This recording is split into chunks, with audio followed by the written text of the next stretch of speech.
Thank you very much, and Trine, thank you very much also for inviting me here for the Kultuurikompass. Now you told everything about VeloConcerts, so I think I can enjoy my day now. No, I would like really to share some of the things regarding VeloConcerts. I had this dream, actually, a few years ago that I wanted to create a new event format. I wanted to create a format where I can bring out culture everywhere, but it should also be a format that should be sustainable, with zero emission. And my solution was to put a stage on a bike. It might sound quite crazy for some people to actually put a concert stage on a bike, but I saw this as actually the best solution and the most logical solution. We founded in 2019, and the mission was really bringing out culture anytime, anywhere. I was touring for, I think, almost 20 years, to be honest, as a guitarist all around the world. But I got children, and I thought, oh, I have to act responsible. I have to make the world a better place for my children. I cannot continue the same way, traveling around with an airplane every fortnight and actually polluting the world. I have to actually be a good example. And I love to move people. I love to move people with my art. But with VeloConcerts, I really wanted to move things on a bigger picture. I wanted to take personal responsibility and action and let VeloConcerts be a peer project about how we can implement sustainability as artists. We started in 2019, so I said, with the first stage. I partnered together with an amazing Austrian designer, Jakob Ilera, who really understood what I wanted, because people were just saying, this Danish guy, he's kind of a freak. He wants to make bike concerts, and he wants to put everything on a cargo bike. He understood me, and I'm very, very happy that he did so. But really, actually, it was also really a challenge, because putting an entire stage on a cargo bike, it's not just something you do overnight. So Jakob, with all his fantastic ideas, we managed to make the first stage actually almost 5 meters broad, unfolding in only 2 minutes. And I think the maximum of people we had on the stage was 11 people on that. So it is a serious stage, but of course it was a huge challenge, because this first stage was around 90 kilos, which doesn't sound so much for a normal stage, but we had to bike it around. And we also carry the entire equipment, the amps, the light, and so on only one bike. Now, 3 years later, we actually lost weight, so we have now our stages on 45 kilos. So I think we really had a very serious diet, and it was not only from working hard. I just wanted to share with you how actually it's working. So we have this newest stage from us, which is a wooden stage now, and it actually very, very simple, fold together, and then we can actually drive off. And we had an approach that we are on the road. We are doing public events. So we also wanted things to be beautiful. We have to interact with the surroundings. We have to respect the surroundings and introduce beauty and interact with beauty in the surroundings. That was, for me, a very, very important point. For me as a musician, it was also very important. It should be a stage for everybody. It should be a stage. I come from classical guitarist, but I actually also really love some rock and roll. So it should be a stage that can host everything. So that was also really something that really demanded innovative solutions. Normally in the event scene, you say the heavier the better, the sound better. But we had to go the entire different way, because I had to bike that up the mountains.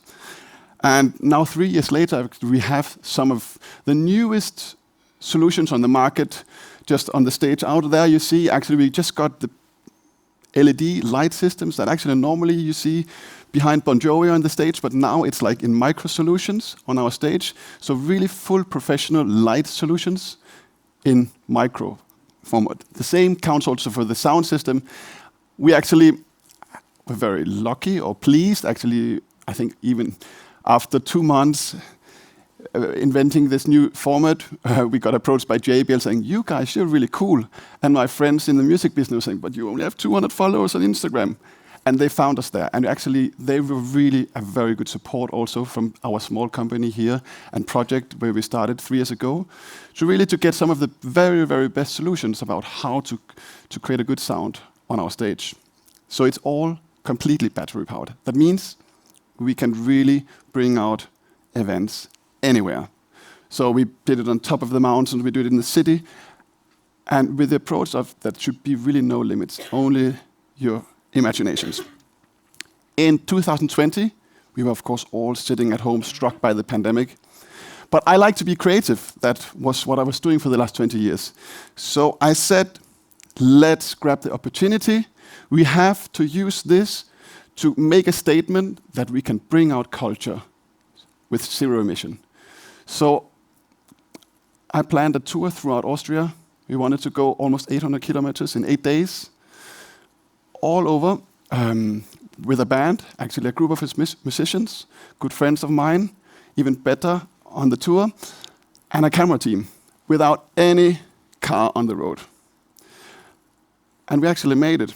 And we met musicians on the road, we played with local bands, and the only thing actually was not planned was actually the date. So we were just waiting for the date when Austria opened up, and on that day we left on tour. And it was really, really a great success, and really showed that it's actually possible not only to bring out locally concert tours, but actually really to make a decent concert tour. And for me, that was one of the very best tours in my career, I must say. To have the connection with the nature, with the body, but also to have the connection with the audience where you came. We went to villages, and they had never seen something similar, like VeloConcerts. And these surprises, letting culture unfold on locations where people could not even think about having a rock concert or a classical ensemble playing in the middle of the fields. For me, it is very important that culture should be for everybody. My aim is really that culture should have a place everywhere. We all listen to music, but we should also enjoy the live experiences of music. We should enjoy to fill our city centers with music like we did the other day here in Tartu. I had the joy to bring a stage here. We had a wonderful concert with a local artist, Kultuurikompass, who was playing in the center at 12 o'clock, and at 3 o'clock we had the stage unfolding in Annelin, outside in the outskirts where actually culture normally doesn't reach out. And this is for me one of the very important things about VeloConcerts, democratization of culture. I used to play in the fine concert halls, Musikverein Wien or in Berlin in the concert halls. And I love this culture. I love the great concert halls. But I also would like to bring this culture out of the normal frames. I would like it to reach out to everybody and to enrich people with great cultural experiences. And this, I think, we've really achieved now with VeloConcerts, that we make it possible to have culture everywhere. We also want to really to bring people together. We want to present culture in eye height. I played many years in contemporary ensemble where it's more about blip, blop, blop, blop, or weird music. And we've seen also these kind of concerts. We had last year in a festival, before a rock band, we have 11 recorder people playing with Game Boys and recorders with people who would really hate that kind of music in the concert hall. I had that personal experience myself. But the kids was just standing totally flabbergasted in front of the stage, seeing this weird performance going on.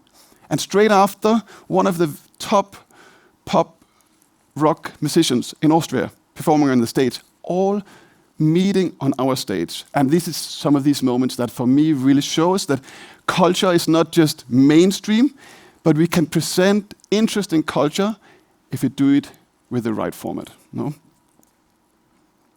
So we have like rolling concerts, events like I showed the other day here in Tartu, where we actually had more concerts going on in one day. And this also opened completely new possibilities on how can you make event management. You can really make a micro tour, a mini tour around your city with the local band, and you can stimulate the local scene with your local artist, but also, of course, bringing your local heroes, actually, who comes from abroad, inviting them on the stage.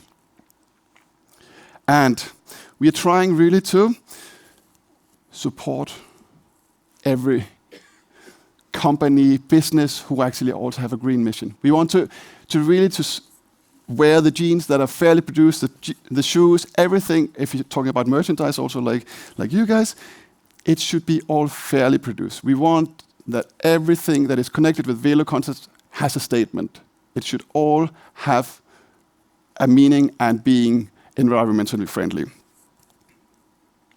We also now actually are working on bringing VeloConcerts outside of Europe, because actually VeloConcerts is also really a platform for giving a voice for people.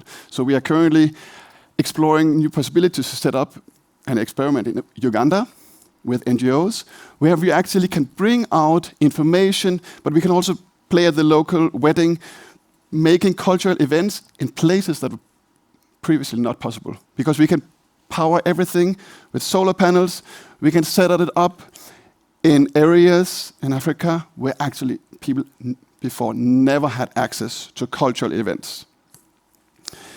And we want really, for VeloConcerts, to make a difference. We want to make an impact. We have a mission about that in the future, culture can be brought out with zero emission anytime, anywhere. And I thank you very much for your attention. And I'm looking very much forward to see you at our next VeloConcert.